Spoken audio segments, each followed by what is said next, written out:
Hi guys, welcome. Today we're going to pot up our brassicas as well as some of our herbs that we planted in January. And then we're going to put the brassicas out in the greenhouse because I think it might be warm enough now. We just had a week where we had really low temperatures, like in the single digits. But for the next 2 weeks, we're looking at normal temperatures in the greenhouse that I got from Temu, which I'll have a video on here soon, is having much warmer temperatures inside. So I think we're safe to put them out. I'd like to welcome you to my backyard Kentucky homestead. My name is Kim, and let's get started.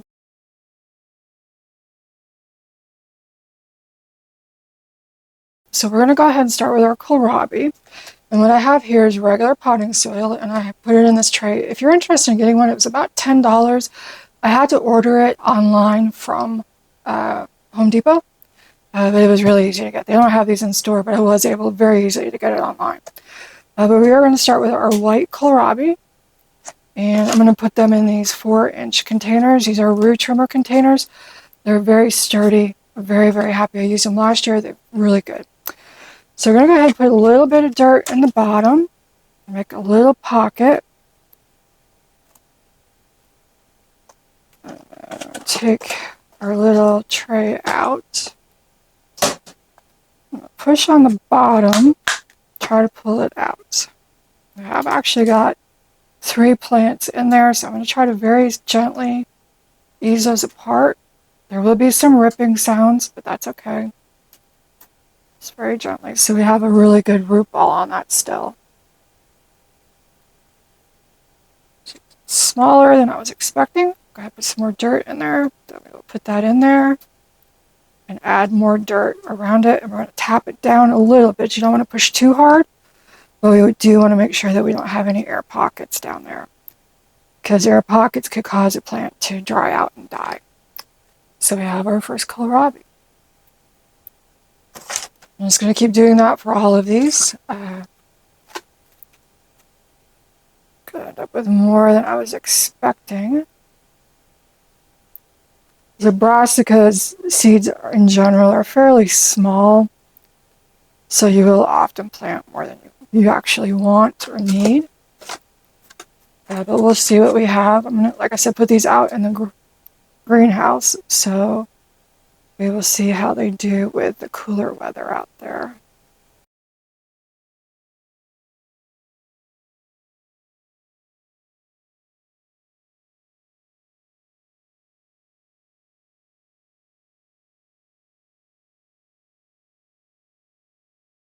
So I have far more kohlrabi here than I had intended to plant, and more than I want to allot space for, because they do take quite some time to come to the harvest stage. So I'm going to go ahead and pull all of these out, and I'm going to grab the strongest plants to go with that and then just compost the rest. It breaks my heart to do that, but I've got more important things that I want to have in the garden. And I don't need 20 kohlrabi.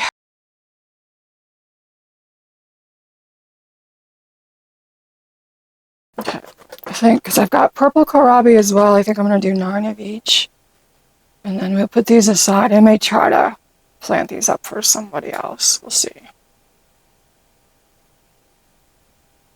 It does make me sad, but I don't need this many kohlrabi. So this is the purple kohlrabi. So we're going to do the same thing. I'm going to go ahead. I've got multiple plants in here. I'm going to go ahead and pull those apart and see what we have overall.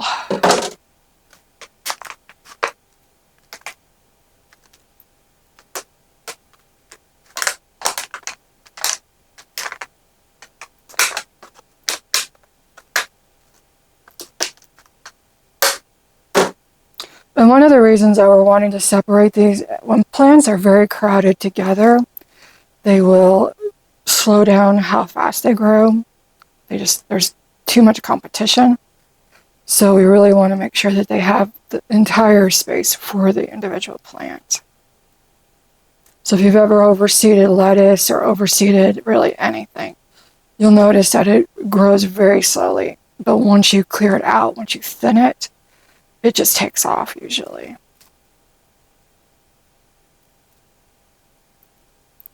So some of these really small plants I'm just going to go ahead and put over here, possibly to compost.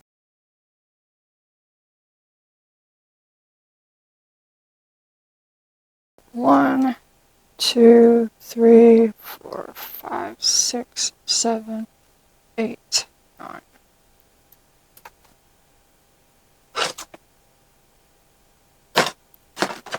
And what I'm using is a root trimmer 1020 tray and also the 4-inch pots.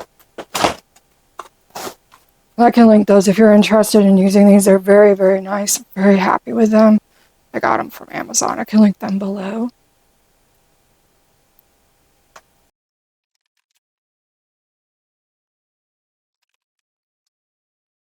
And I did pre-moisten. If I didn't say that already, I did pre-moisten the soil. And then we will water them in once I get them outside.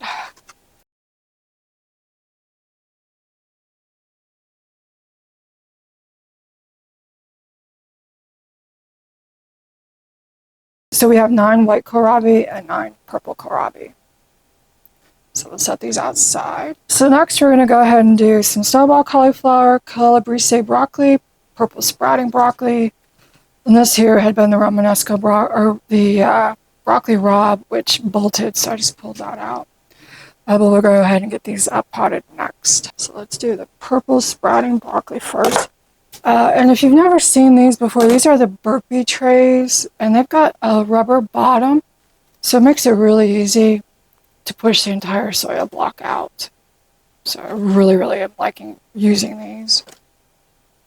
But so you can see on the bottom our roots are coming out, so we really need to get these potted up and starting to wrap around.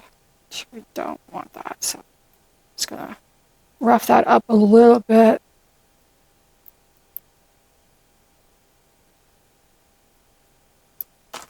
Make a little hole, pop that in there, and add a little bit more dirt on top. Okay, so it's one of our 2 purple sprouting broccolis.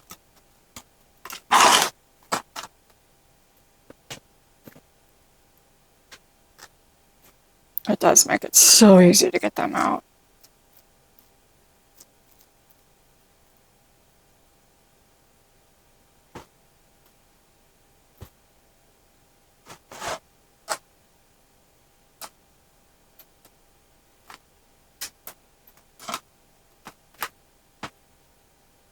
And then I'm going to go ahead and make sure to put a label on each and every one of them. I have tried in the past just to label one of them in the row, and they inevitably get mixed up and confused, and so I'm going to make sure to label every single pocket this time.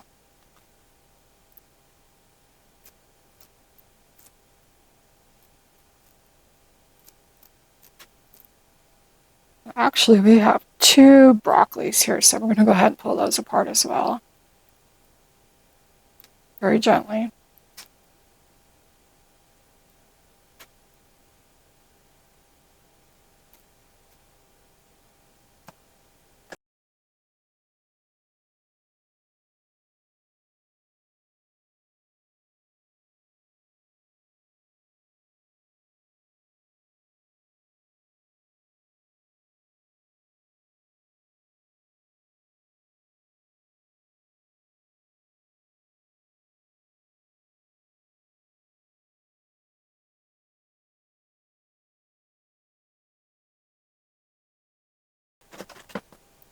Got 1 more cell of broccoli.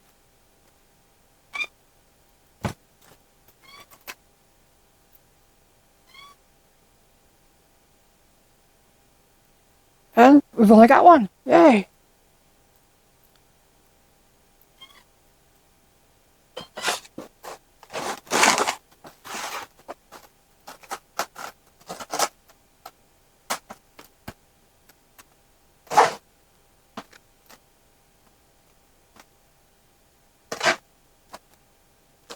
Okay, I'm gonna go ahead and make some labels for these and we'll be right back. Okay, check out my tags. I'm gonna make sure to put 1 in each of the cells or each of the pots.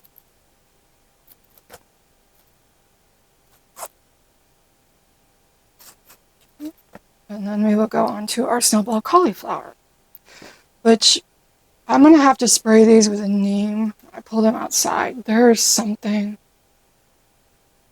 if that will focus or not. There's something, it looks like leaf miners, but the pattern is different. So there's something in the leaf cell structure.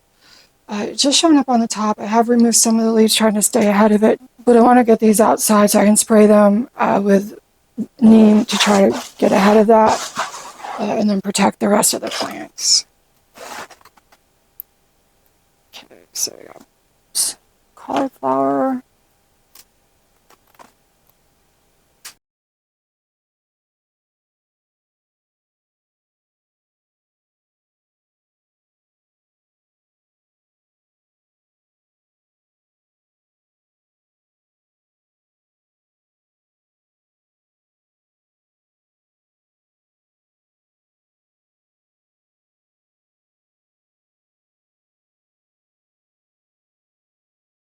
We're going to go on to our cabbage next. We have Copenhagen market cabbage, Charmant cabbage, red acre cabbage, and some Romanesco broccoli. So this is our Romanesco. We have two of, actually there's four of them.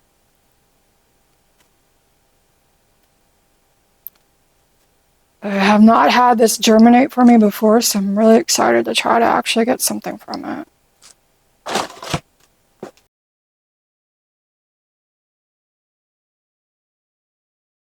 And then the next one is red acre cabbage.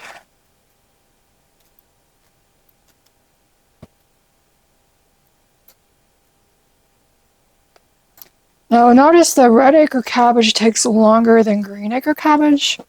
I was wondering last year why the red acre was not ready when the green was.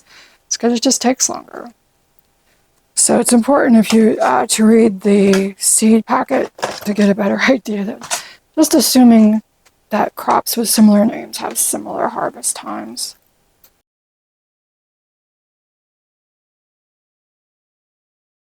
The next one is Charmant. I have no idea if I'm saying that right or not. Nice healthy root structure though.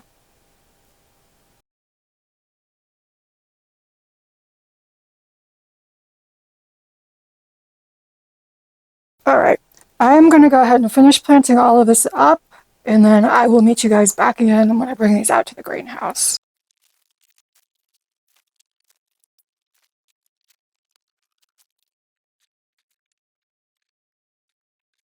So we're back inside, and I've started planting up the lavender. This is Munstead lavender. Got one more cell to, actually there's no one here.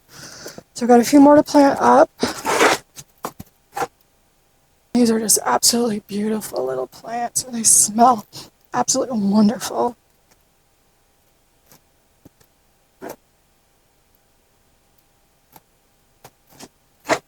Now these I'm going to keep inside. They are not ready to go outside by any means. So we're going to keep these as well as the sage and the basil and the echinacea. So I've got echinacea here and some more lavender, and then also some sage and basil I'm going to try to pot up.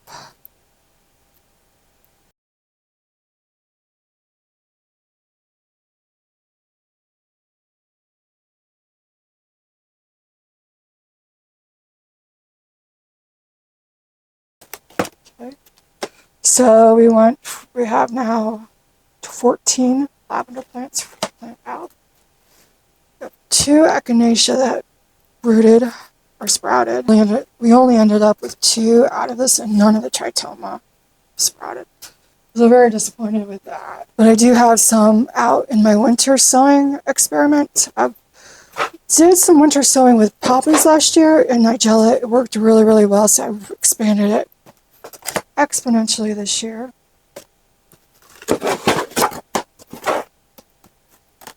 I've got all kinds of things out there.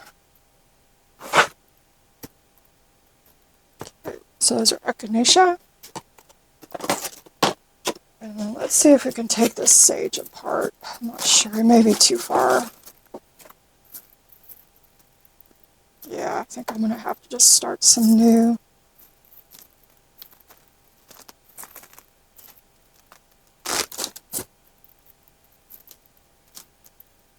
Well, maybe not.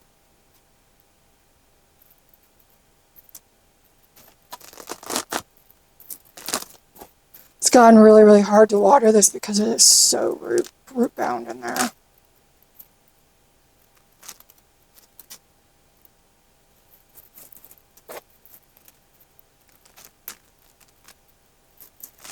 I've not been able to grow sage in past efforts. Either they were the wrong seed or they just didn't germinate. So I kind of overloaded this one. And now I've got way more than I need.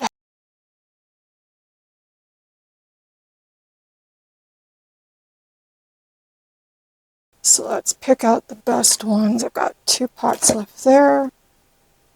That one.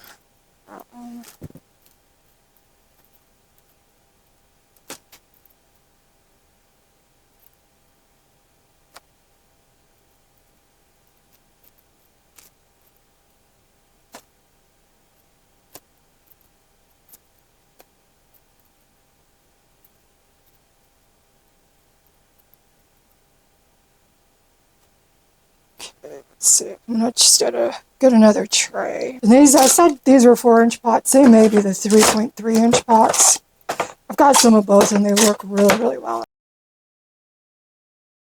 Those are reserved for the moment. This is a lot. This could be good compost.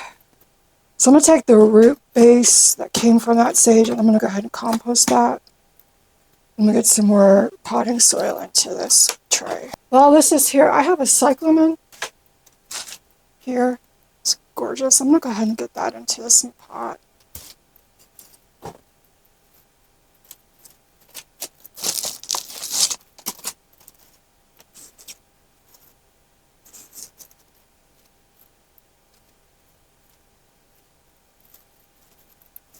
It's not much bigger, but it'll give it a little bit more space without disturbing the root ball. And then once it's done, to wash it off. Once it's done blooming, I'll pot it up into a little bit. And we'll go ahead and save this for something else.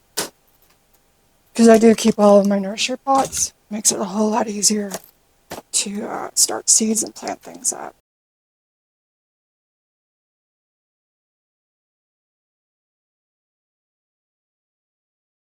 Okay, that gives us 9 sage. We'll put those outside once it gets warmer. See if we can get the basil apart.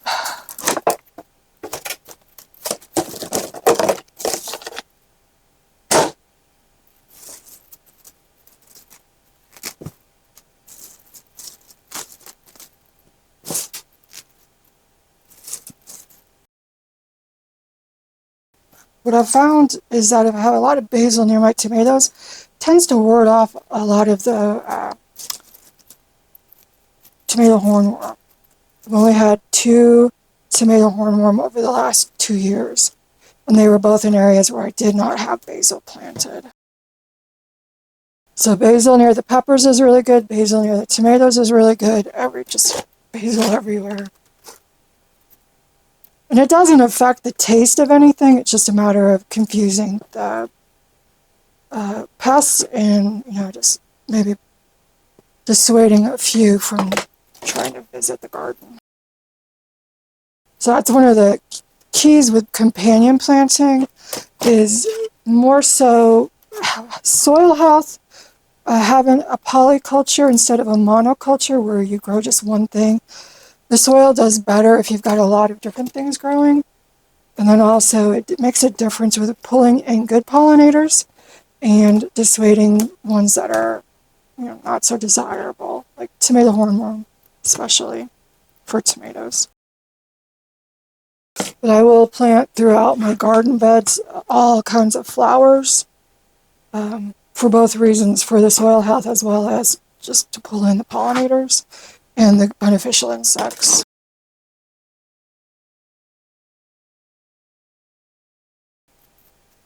A few extra, but like I said, I've already harvested off of these, so we've gotten a lot of use out of them. And I can take the small leaves that are there now and go ahead and dry that as well.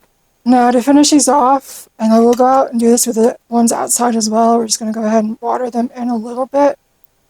This allows everything to settle in nicely. Make sure everything has enough water. So from this point forward, what I'll be doing is watering down here into the watertight tray. and then allowing the soil to wick up the water. So I'm going to go ahead and get these back into the grow room under the lights, and then I'm going to go out and water the brassicas. That grow tent outside the greenhouse is so warm right now. It's wonderful out there. If you're interested in how to start seeds, check out this video where I'm going to be planting up the rest of my seeds. And until the next time, I hope you have a very wonderful day. Happy gardening. Bye.